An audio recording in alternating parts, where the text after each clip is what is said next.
नमस्कार, आप देख रहे हैं पुलिस वाला वेब न्यूज और मैं हूं आपके साथ कंचन। अस्थायी स्ट्रांग रूम में समय से पूर्व डाक मतपत्रों की छटाई मामले में बालाघाट सहित पूरे प्रदेश में इस मामले ने तूल पकड़ लिया है।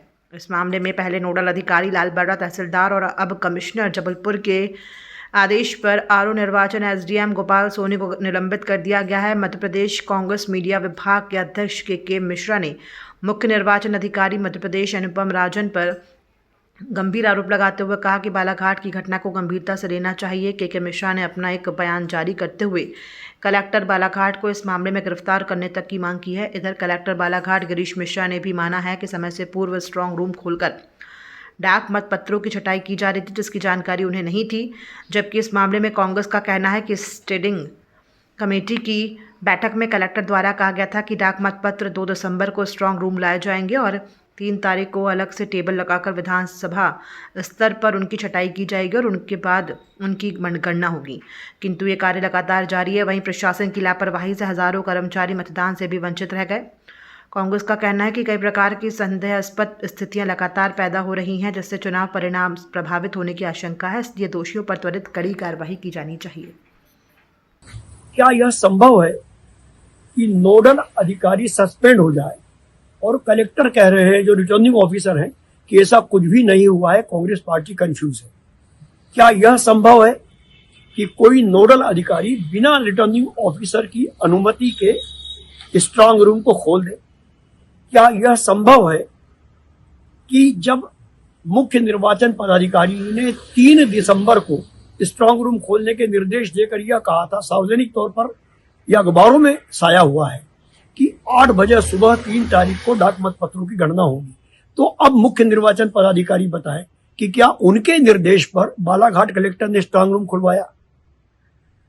पूरी तरह इसमें मुख्य निर्वाचन पदाधिकारी और कलेक्टर दोनों की मिलीजुली कुश्ती है और ऐसे कई जिलों में कलेक्टर पदस्थ हैं जो भारतीय जनता पार्टी की जीत को सुनिश्चित करने के लिए मदद कर रहे हैं।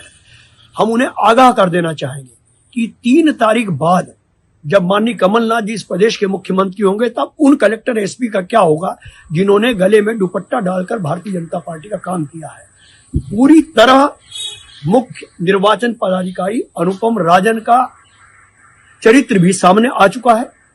उन्होंने आज तक ऐसा कोई भी पूरी चुनाव प्रक्रिया में काम नहीं किया है जो उनकी निष्पक्षता और आयोग के सम्मान को बढ़ाता है। वो पूरी तरह जिम्मेदार है और मुझे इस बात का पूरा यकीन है कि मुख्य निर्वाचन पदाधिकारी को डेपुटेशन पर दिल्ली जाना है, इसलिए वो पूरी तरह भारतीय जनता पार्टी की कठपुतली बनकर काम कर रहे हैं। मेरी मांग है कि कलेक्टर को गिरफ्तार किया जाए, क्योंकि कलेक्टर पूरी तरह झूठ बोल रहे हैं और वो भाजपा के एजेंट के रूप में साबित हो चुके हैं। इसमें कोई सर, तहसील ऑफिस में जो अस्थायी स्ट्रांग रूम बनाया गया है, इसका वीडियो वायरल हो रहा है सर, कितनी सत्यता है इसमें? देखिए, वीडियो जो बनाया गया है उसमें जो जानकारियां दी जा रही हैं, जो क्लेम किए जा रहे हैं, वो भ्रामक है। तहसील ऑफिस में किसी भी प्रकार के पोस्टल बैलेट को न तो खोला गया है, न छेड़ा गया है, न काउंटिंग की गई है। ये जरूर है कि विधानसभा वाइज सॉर्टिंग की जा रही थी।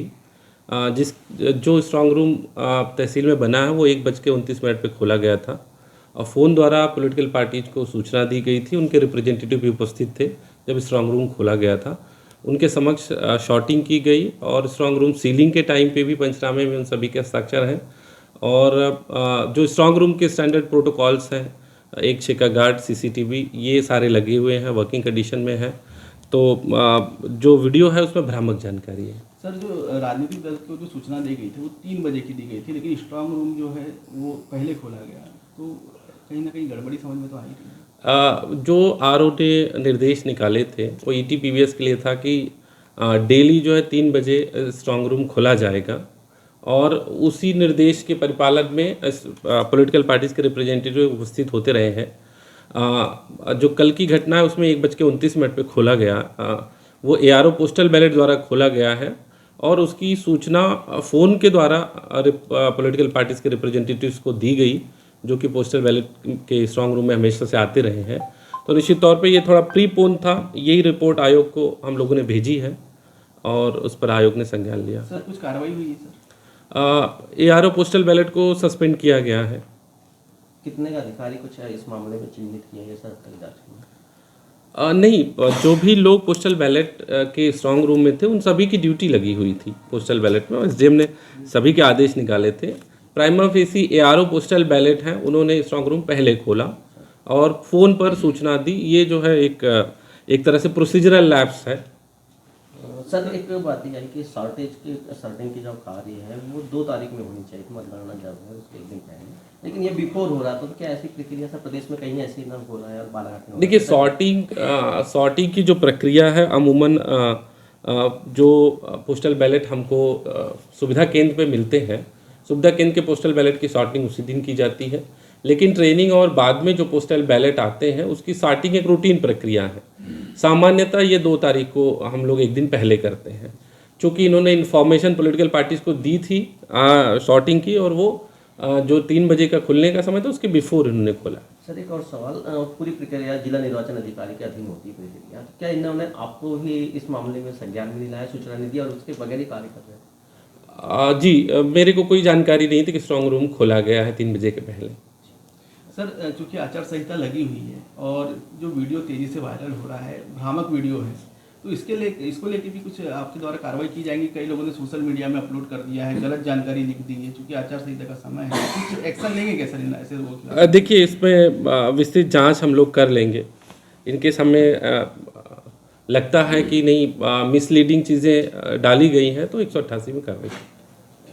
सर एक स्टैंडिंग कमेटी की मीटिंग हुई, जिला निर्वाचन अधिकारी ने सिर्फ अपनी सुनाई, वहाँ बैठे हुए लोगों की ज़्यादा कुछ सुने नहीं उन्होंने।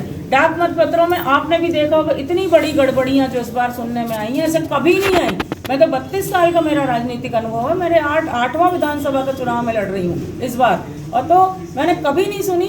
तो अपने ही कर्मचारियों को आप मतदान से वंचित कर रहे हो और अपनी सफाई दे रहे हो, और आप ऊपर से बोल रहे हो कि कर्मचारी कहीं गलत हो सकते हैं। तो ये कितनी शर्मनाक बात है कि एक जिम्मेदार निर्वाचन अधिकारी, जिलाधीश जिनको बोलते हैं, जिला कलेक्टर, वो ये कि अपने ही शासकीय कर्मचारियों को दोषी ठहरा रहे हैं। मतलब सरकारी तंत्र ही गलत है। तो जब सरकारी तंत्र गलत है तो आप कहाँ से सही होगा? फिर उनसे ज़्यादा तो आप दोषी हो, क्योंकि आप मुखिया हो, प्रमुख तो आप हो ना।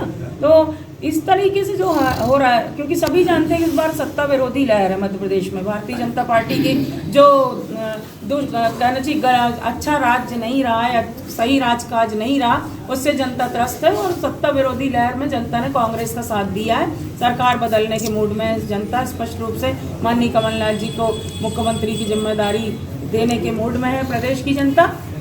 इससे घबराहट के कारण, क्योंकि शासकीय कर्मचारियों के मतदान से स्पष्ट समझ में आ रहा था मन उनका कि वो सरकार विरोधी मतदान ही करेंगे, इसलिए डाक मत पत्रों से उनको बहुत दूर रखा गया और दुनिया भर के बहानेबाजी।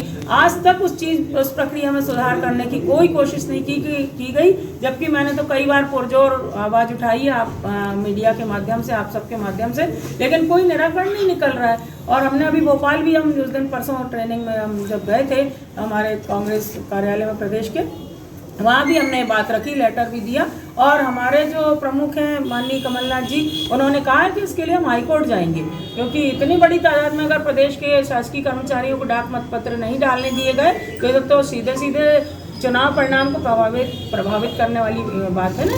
ये भी एक सोचनीय बात है।